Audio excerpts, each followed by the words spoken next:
Mounou Niaou Deme, à la priorité qu'au lieu de. N'a eu d'un qui a fait que sécurité, parce qu'à mon niveau de la jusqu'à présent, ceux qui se sont battus dans les rues, ne continuent pas d'aller. On a dit, je ne sais pas mal. Ali China dobe galère là. Ou Kalane do a Donia Boula. Saraga délité, il le mérite. Parce que Dieu dit tout. Fidel Castro Marfa Chide, car révolution Kelly, a Ereki Siganola. Donc, Assimi Ibeka gain, à l'Ereki Siganola. Donc, bébé body, Ireka Bla, parce qu'il Ireka Bla Orla, pour qu'il y ait façon de nous. Na Assimi Kuma Ibeka gain, à compter place in so. Donc, mon gars, il y a des mecs à quai, il sait qu'il y a un louko. Il y a un louko à moi. Parce que par n'importe quoi on peut faire parce que ado tiens la orondo bi oluma ango tiens fo nyoko na de c'est pour dire que mo chama mbulu nete tuko moko ko saka ne be tiens li fi amba de là au fait si ça empêche d'équipe qui les M5 RFP yere wolo début sur rempart na be koko ke ay nu pedi far nyoko kan kula siki na be koko ke akana fo et premier ministre oni M5 bangena bo sorosiu oni yere wolo bangena bo ba pet akana do lo siki ko na be koko ke ali premier ministre Choguel n'a pas coqué après ça il y a le mot de voulu aïe n'a pas soubien même dit il y a le mot ça a été mélangé à un coup bec et gelé là maintenant exemple que les gens disent moi normalement on peut pas faut que wali mandom aïe c'est quand on va la main quoi allez dans sa tête il y a deux types de maliens quoi malien mun bora carré qu'on a claqué ou le kanka fanga sorodi il y a le wolo debout sur le rempart on M5 allez les maliens dans allez le gouvernement dans où on est là quoi tu vois. Il faut que vous essayez de comprendre la façon que ces gens-là réfléchissent en fait. En fait, au lieu de faire la démocratie, il y a des gens qui sont des gens. Mais il y a des gens qui sont des pamparam paki ou doka fo. Jeune moun kan kata barala ko parce qu'il y a boulevard la ka keleke.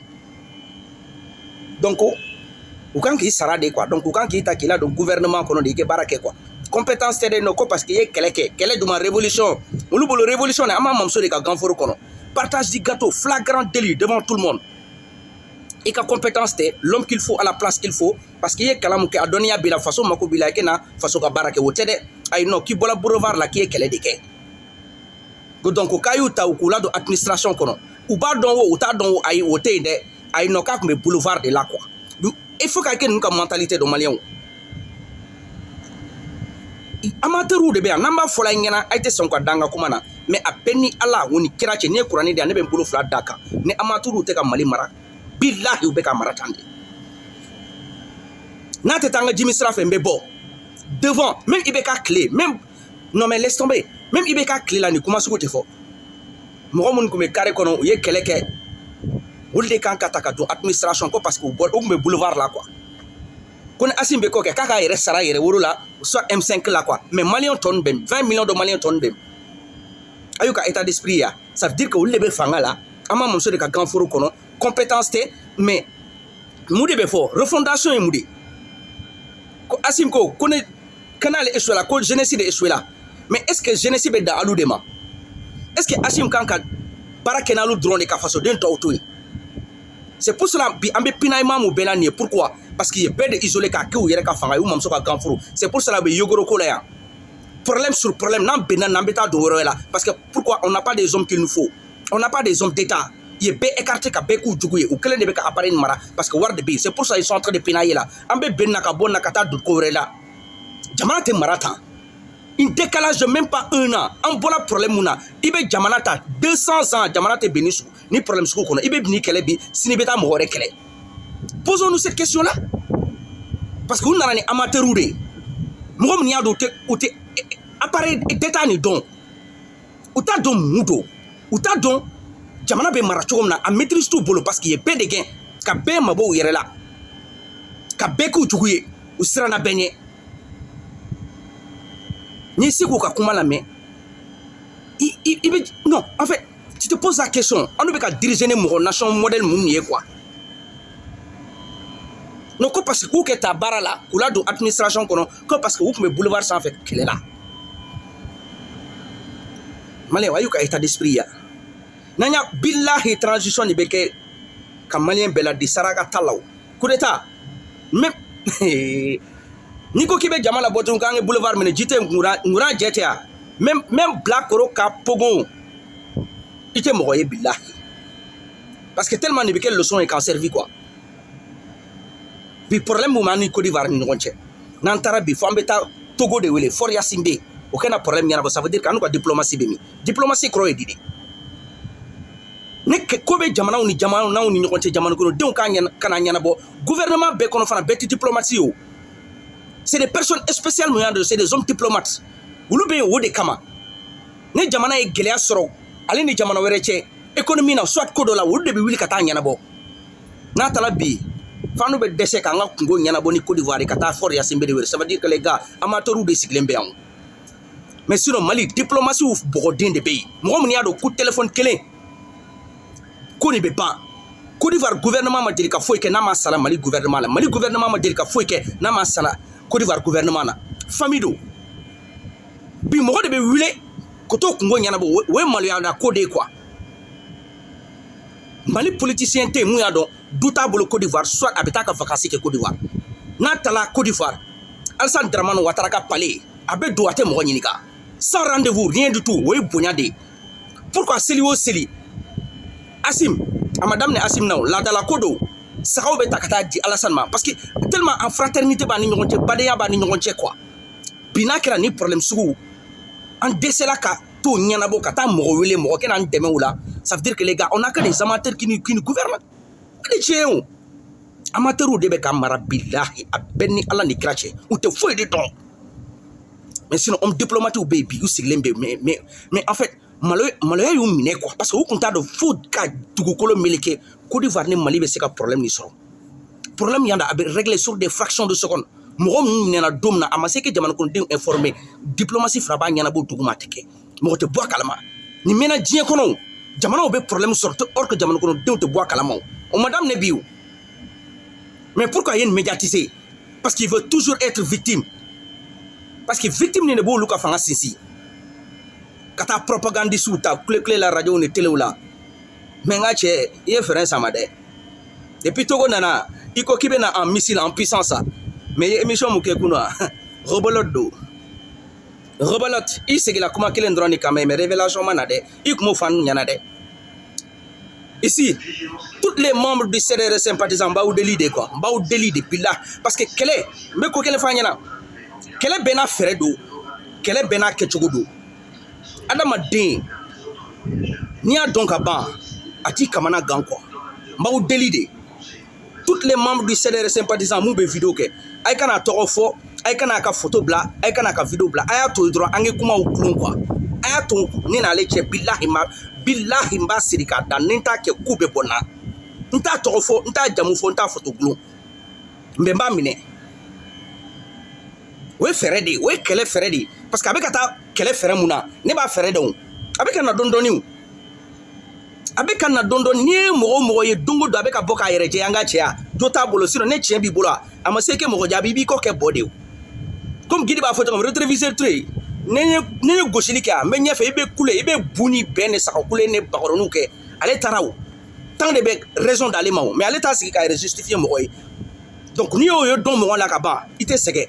comme a tɛ ka tɔgɔ fɔ a bɛ ka kuma gulon de a b'a tɔgɔ fɔ yɔrɔ min na a b'a caresser à la sens du poil mais a bɛ kɔrɔmatigɛli mun kɛ n ka cɛ n'i t'o kɛlɛ maîtriser dɔrɔn i jɔ kɛrɛfɛ i k'a to n b'a minɛ a bɛ ni Ala ni kira cɛ n b'a minɛ comme saga n b'a siri juru la bilahi a ɲinjuru k'a sama ka taa n'a ye kɔrɔtɔ ko tɛ o kɔrɔtɔ ko tɛ n ka cɛ kunun a ye kuma fɔ kuma faamuna ka kuma fɔ ka ban o ye bagan de ta mais ni kuma wulila dɔɔnikɛla b'a faamu a ye kɛlɛ nin to ne ma n b'a deli n bɛ CDR vidéomaniw deli de quoi n bolo fila b'an kɔ quoi a ye kɛlɛ nin a y'a to ne ma quoi je gère a ye kɛ sigi ka résultat final lajɛ a bɛ laban cogo même Bilakoro ka palan bilahi u t'a wele k'a kalifa la k'a kɛ taa kumaw quoi saraka t'a la an tɛ don n'a dayirimɛ cɛ dɛ ayi o y'a dayirimɛ ɲini yɔrɔ de mais bilahi an b'a kɛ Bilakoro ye carré kɔnɔ n'a tɛ kɛ ko a bɛ bɔ n na parce que ne tɛ kuma mais a bɛ k'a ɲɛsin a bɛ ka na o a bɛnna jɔ kɔnɔ ka ban parce que laɲini sɔrɔla o n'i commencé ka bɔ ka justification kɛ dɔrɔn o kɔrɔ de e m'a faamu les gars kɛlɛ jiginna so sa a y'a tɔ c'est comme misi i kelen tɛ se k'a faga dɛ i bɛ misi i b'a labɛn fɔlɔ de k'a siri k'a da k'a ja ka sɔrɔ k'a kan tigɛ a benna ka ban o sirili dɔrɔn de tora ka muru da k'a kan tigɛ donc an kana opportunité d'a ma a bɛ ka commencer k'a yɛrɛ victimiser o ye kɛlɛ stratégie de ye parce que n'y a fond ka vidéo kono ati toko fo ni ko kibi nyesa ma fa fo ki bena ko parce que ale ma mo toko fo de donc aye kelen to ange kuma nglon quoi kuma be parabole de la ambe parabole kele de la ni to système maîtriser nga che frère sama ki jo mom ni ado ils sont doués sur ça i ka to lu bolo toko te fo jamu te fo photo te glon mais ambe ñokom bombarder ni missile de we guerre froide de a to ange guerre froide nyange to la ni te se guerre froide ni la i jo kere fe sinon ambe back aba yere victimiser de e adam ne nafana che mbalma chew mbalma muso ay sigi ga fleli ke abi laban chogomna abi dajamuna jeli bo mabalma ya billahi ici je demande tous les membres du CDR sympathisants vidéo manu ay kele ni tombolo ba gérer billahi koroto côté ne temburu de mbekolo de ami nyombolo aya tone mandra ay ke sigi ga fleli ke atokote fo jamute fo photo de glonde mais ambe kuma glonde kuma be ke parabole de we kele modèle dodi parce que kele do be nité c'est ka kele kene adama den ni ma to fo do te sola do bi to ta de soit we photo glonde pour mo ka don amase wala o kele do were fana be ya we guerre froide de ame nyagon kele mais to te fo jamute fo photo te glon mais mo be ka kele famu mais mo te se kana nyini ga ka fo kari ibe ka kuma ni de fe ayi o do ibe benka parce que ni tala ale nyini ga ka fo ebe ka kuma jone fa ba fo ki benanka parce que ma mo to fo donc ne fana ba keteni kele frère de ça mbalma ou aya toni bolo samba gérer ça il doit battre le théâtre le wara pas de théâtre amenyo mbolo tous les membres du CDR sympathisants calm down les gars aya ton bolo kele frère de ati to bibi ambe doni de dunka doni marako ke sura fana e angana koroto aya to ma metana ne be sura fana dunaye ka daraka dunaye ka klero fana dun o tobili kelen na ne be ngata d'état mais tegenye groupe fla d'état ka du ka to garder ne be tende donc kele na kale yala yorom na no kiniti yere dama quoi sinon avec a yere victimiser mon gars avec ta système na de ba système donde mais sinon dalute bo ne ya fo ka dugukolo meleke dalute bo ne be dalu de makono la chameta la haraka na ete daluye ameta habu kana ameta albobiani kana ete daluye quel feredo système do ne ba do abe système muna je suis dans mon jardin là-bas aya tonima ne ba gérer dalute bo toujours rebolot kuma kelendo abe sigi kuma kelende kan mais mo bawo de be fo abe kungolo do boro kono yende nu ye den yo ke bo nu yu nyesinema nu ye nike wi rebe na we kuma de ngache e ma famu ne do de mbalmo one love gidi safena mine ke kare kono la daman dafalen be billahi nenta joala ku billahi mba joala fadin kene de kan kuma mugu batew ni adama den jajole we asoro kodo de kiseba bulu nata bulu ngache ante bode ninko kaya tuma ayatuma parce que dafalen de bene bulu ya one love à vous tous brackets up c'est Ido Killer choqué pour éduquer one love à vous tous degani shisofla ikaso walma kaso horonya abesa kono abesa horonya kono Mandela Samougan wolonvla de quelle prison Malcolm X a fait la prison Martin Luther King a fait la prison Modibo Keïta Jomo Kenyatta Patrice Lumumba le Rasta sa dignité et sa liberté d'opinion